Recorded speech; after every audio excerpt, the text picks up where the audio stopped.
Bonjour les premières SPSVT, vidéo 4 de l'immunité. Et là, je vais céder la place à mon élève Ruben qui va vous présenter le logiciel Anagen.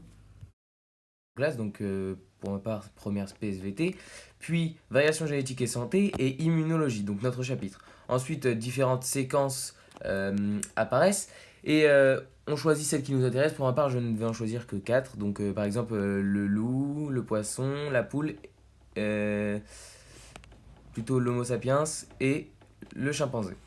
Donc après, ensuite, on ajoute les séquences sélectionnées, donc là, qui sont au nombre de 4. Puis, on appuie sur intituler pour sélectionner les 4 séquences et on les compare toutes ensemble. Donc, ensuite, on appuie sur voir le bilan et on choisit notre espèce de référence, donc celle par rapport à laquelle les autres séquences vont être comparées.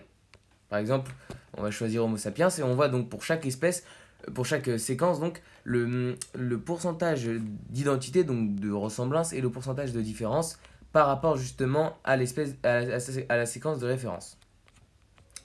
Ensuite, on peut également obtenir un arbre phylogénétique, donc on obtient donc toutes les données importantes, à savoir les pourcentages de différence entre les différentes séquences, et il ne nous reste plus qu'à remplir la matrice des distances avec les valeurs.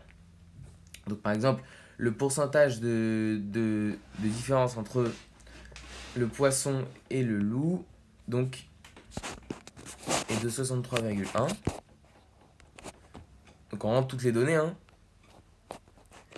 26,5 pour l'Homo sapiens et le loup. Et le chimpanzé donc 26,6. Ensuite pour l'Homo sapiens et le Danioreo, c'est 63. Pour le chimpanzé et le Danioreo, c'est le même pourcentage. Et pour le chimpanzé et l'Homo sapiens, c'est 0,4. Voilà. Ensuite, on appuie sur valider la matrice. Le logiciel nous demande alors de faire un rapprochement, donc un rapprochement en sélectionnant le pourcentage de différence le plus faible, donc ici 0,4%. On fait valider le rapprochement. On obtient alors une première branche, deux premières branches de notre arbre phylogénétique. Puis, on passe à l'étape suivante. On rechoisit le pourcentage de différence le plus faible, donc ici 26,6. Puis, on repasse à l'étape suivante.